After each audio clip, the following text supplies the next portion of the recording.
Bonjour à tous, on commence ce tour de la presse sportive par la Coupe de France dont les 16e de finale débutaient hier soir. Et comme le rapporte le Républicain Lorrain ce matin, nous avons assisté à une grosse sensation ce mardi avec l'élimination de Monaco sur sa pelouse par le FC Metz, 3-1. Le quotidien Lorrain se réjouit de cette grosse performance qui voit les leaders de la Ligue 2 filer en 8e de finale. Alors que pour l'ASM, le cauchemar continue. Écrasé sur cette même pelouse ce week-end par Strasbourg, les Monégasques continuent de s'enfoncer dans la crise. Mais malheureusement, la principale actualité du jour à la une des quotidiens ce matin, c'est la disparition d'Emiliano Sala, l'attaquant argentin qui avait quitté Nantes en avion lundi soir pour se rendre dans son nouveau club de Cardiff, n'a jamais atterri au Pays de Galles. L'appareil se serait abîmé en mer, comme l'écrit Presse Océan qui titre Tragique destin avec une photo de l'ancien Canari en pleine page. Dans son ensemble, c'est toute la presse française qui rend un hommage à l'attaquant, les chances de le retrouver vivant étant quasiment nulles désormais. Pour la presse de la Manche qui l'a vu évoluer sous les couleurs de Caen, Salah a disparu au large de nos côtes. Pour l'équipe, ce drame provoque la disparition d'un guerrier aimé de ses coéquipiers et des supporters, et pour qui l'attente de nouvelles est insoutenable. L'Angleterre aussi est touchée ce matin. Salah devait rejoindre la Première Ligue et le club de Cardiff quand son avion a disparu des radars au large de l'île de Guernesey. Le Guardian affiche ce matin en une photo du rassemblement qui a eu lieu hier soir à Nantes avec ce titre « Prière pour Salah ». C'est tout le monde du foot qui tente d'espérer une bonne nouvelle dans les prochaines heures, même si les chances sont minces. Pour le Times, la ville et le club de Cardiff sont sous le choc après ce crash, comme le présente le journal anglais. Le Daily Star lui préfère revenir sur la dernière photo de Salah avec ses anciens coéquipiers du FC Nantes. Pour le tabloïd, c'est le dernier au revoir de l'Argentin, quelques heures avant le drame.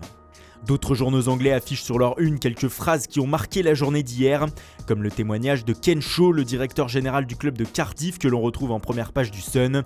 Emiliano était très excité à l'idée de venir, a-t-il lancé. Il m'a dit que le jour de la signature était un des plus beaux jours de toute sa vie. Même déclaration à la une du Mirror qui expliquait aussi que les recherches ont été suspendues hier à la tombée de la nuit et que bon nombre de sauveteurs indiquent que l'espoir de retrouver Salah et l'autre personne présente à bord s'amenuise de minute en minute. Enfin, le Daily Mail revient sur le dernier message audio que Salah a envoyé à des amis sur WhatsApp. L'Argentin ne se montrait pas du tout serein à l'idée de prendre ce petit appareil à destination de Cardiff. « Je suis dans un avion qui a l'air de tomber en morceaux », a-t-il indiqué sur la messagerie en ligne. Une bien mauvaise prémonition si la catastrophe se confirme dans les prochaines heures.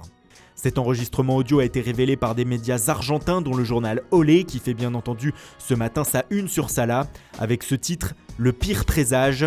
Dans le reste du message, on entend l'attaquant dire « Si dans 1h30 vous n'avez pas de nouvelles de moi, je ne sais pas s'ils vont envoyer quelqu'un me chercher car ils auront du mal à me trouver. J'ai trop les jetons ».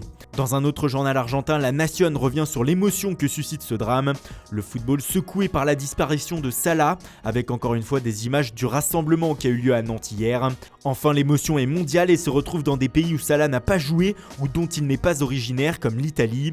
Le Corriere dello Sport indique ce matin sur sa une que c'est un drame qui touche le football dans son ensemble.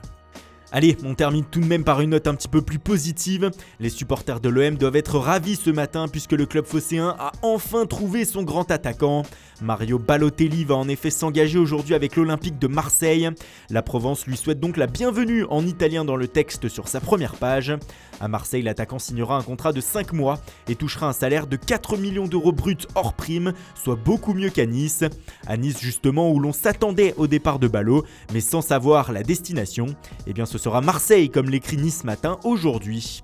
Voilà, c'est tout pour ce matin, merci pour votre fidélité, bonne journée à tous et rendez-vous dès ce soir pour un nouveau journal du Mercato.